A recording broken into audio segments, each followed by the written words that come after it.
Bonjour à tous. Aujourd'hui, nous allons voir donc le lien karmique familial. Nous savons tous que vous découvrez que nous avons tous à régler des schémas karmiques familiaux. Alors, je vais vous prendre des exemples concrets qui vont vous permettre de comprendre des thérapies que j'ai pu faire cette semaine via Skype, etc. et d'autres à mon cabinet, hein, des Français qui habitent ici, donc au Laos. Il y a à peu près 7000 Français qui vivent au Laos. Qu'est-ce que c'est en fait tous ces schémas que nous ne comprenons pas? Alors, je vais prendre un exemple. Donc, il y a une dame, dans son couple, ça ne va pas. Alors, en fait, elle a tout. C'est une personne qui est, disons, c'est un grand mot, c'est-à-dire qu'elle est riche, mais en fait, il lui manque en fait de passer du temps avec sa famille, surtout son mari. Euh, et en fait, de compte, la problématique qu'elle a avec son mari, ses deux enfants ont la même chose avec leur partenaire de vie.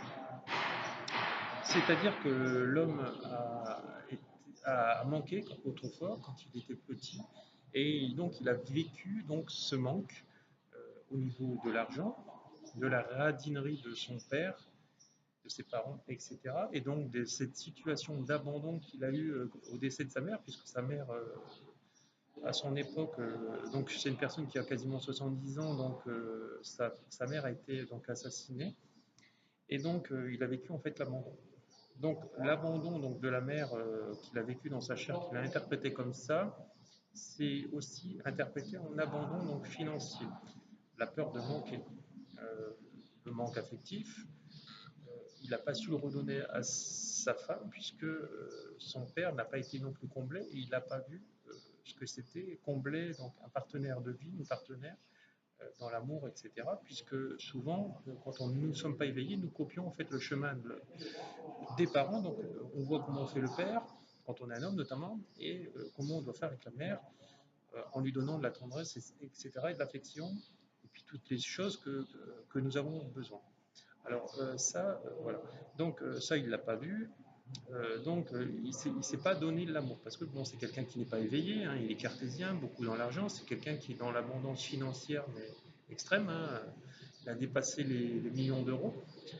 Et c'est quelqu'un qui travaille du samedi au dimanche, tous les jours de la semaine, quasiment 365 jours de l'année. Alors il y en a plein comme ça. Il y en a même ici des Français, etc. Ou même des Libanais. Dans toutes les nations, ça existe. Et donc, le fait de faire ça, c'est qu'ils accumulent, ils accumulent, ils accumulent, sans jamais quasiment dépenser. Puisque de toute façon, ils sont toujours au travail. Donc, à quoi ça sert d'accumuler autant d'argent si c'est pas pour le dépenser raisonnablement, etc. Alors, c'est des personnes qui se sentent obligées aussi d'aller au restaurant avec leur famille parce que bah, ils préféraient être en train de bosser. Parce qu'ils vivent ces manques, etc. Et donc, ces manques, bah, ils les comblent par le travail. Et donc, malheureusement, il y a sa femme notamment, qui est en dépendance liée donc à tout ceci, donc l'a transmis à ses enfants au niveau de leur conception. Puisque tout ceci vient bien avant en fait leur mariage. Donc c'est une personne qui n'a jamais eu le courage de partir, ni de s'imposer, etc. Et donc elle subit ça. En subissant ça, inconsciemment, elle transmet à ses enfants, déjà ultra-utérines, donc tout ce bagage donc, émotionnel, etc. Et cette schématique erronée. Et donc ces enfants, inconsciemment, font la même chose. Sa fille, elle tombe que sur des mecs qui lui font payer les factures notamment, donc tu payes l'appartement, elle paye l'appartement, le mec il paye jamais rien, il paye les factures. Elle va au restaurant, le mec lui dit qu'il n'a pas d'argent ou qu'il a des problèmes financiers, elle paye le restaurant. Euh, voilà, je vous en passe des mille et des meilleurs. Et l'homme, c'est pareil.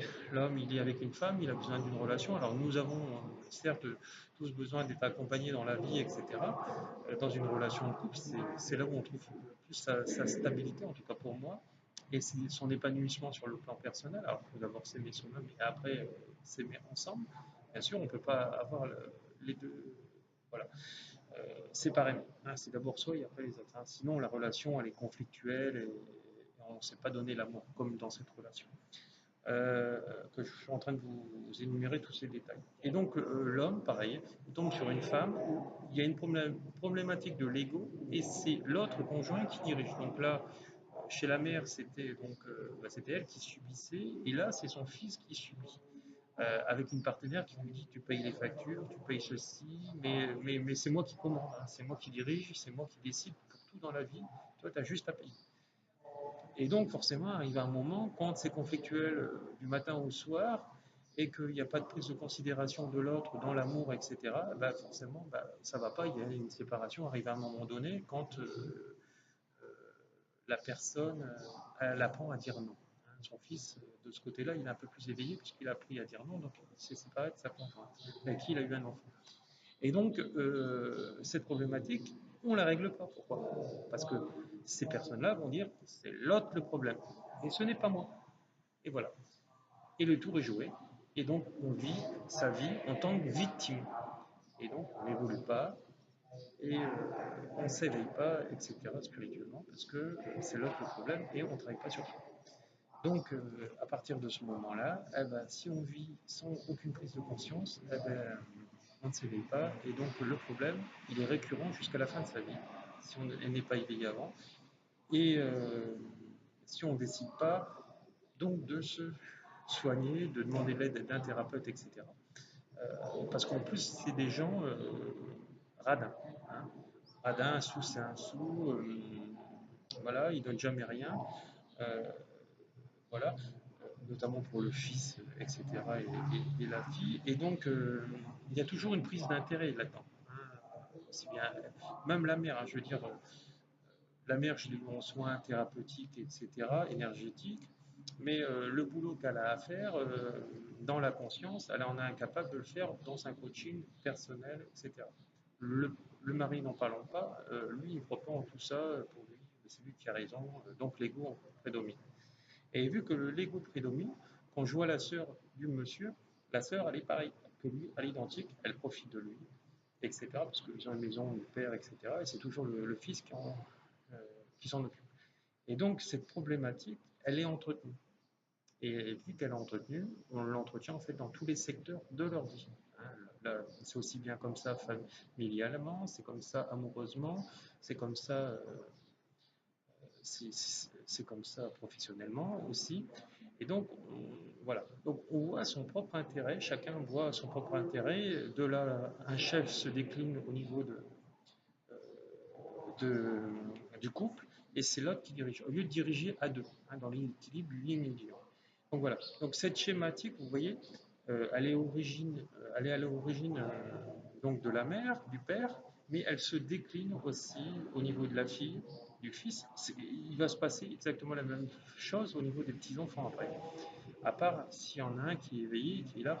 Après, par exemple, comme moi, euh, dans ma famille, je suis le seul qui a été éveillé et qui est en fait un peu comme une boule de billard qui va en fait un petit peu dégommer en fait tous ces idées reçues et ce moutonnage qui était lié à l'éducatif et qui fait prendre conscience aux gens. Voilà. Donc, dans 10 familles, il y a des gens comme moi qui sont éveillés, arrivent à un moment, boum, qui sont là en fait pour changer toute cette schématique parce qu'en fait la famille, au niveau sur le plan karmique, elle doit évoluer. Voilà. Donc c'est pas un hasard si cette mère ou cette fille a choisi ces enfants-là pour transmuter tout ça euh, par des prises de conscience. Alors les prises de conscience, c'est bien, c'est un peu comme lire un livre sur la philosophie, mais il faut aussi que ça soit mis en pratique dans sa chair de tous les jours et arriver à un moment à dire à son mari, stop, tu n'es pas capable de faire ça, j'envisage de te quitter, en étant ferme. Voilà. Et en le faisant. Si l'autre vous prend en considération, c'est vraiment de l'amour. Voilà. S'il n'y a pas de prise de considération des deux côtés, c'est que vous êtes dans des couples en dépendance affective. Et non, vous n'êtes pas dans l'amour. Vous n'êtes pas dans une relation d'âme-sœur qui est là pour vous transcender. Et à partir de là, quand vous êtes dans une relation d'âme-sœur, tout fonctionne. L'amour, l'argent, l'abondance. En fait, vous êtes dans une abondance ultime dans tout. En fait, hein. Voilà. Mais toujours, on travaille, on continue à travailler en facette. Alors, donc voilà. Donc là, il y a un rapport fort de l'argent lié pour ces gens-là, parce qu'en fait, l'argent et le contrôle de l'autre il est en liaison avec l'argent. Et donc forcément, ben, les gens ils vont profiter de l'argent que vous allez gagner, puisqu'il y a des gens qui n'ont pas d'argent et qui veulent profiter de gens qui ont d'argent. Donc il y a aussi des hommes, comme cette fille notamment, elle attire que des hommes qui sont intéressés par rapport à son train de vie. Elle voit que papa, maman, ils ont de l'argent, ils vont essayer de se marier avec elle pour après y hériter, etc. et avoir une vie belle sans quasiment rien travailler, juste pour le paraître.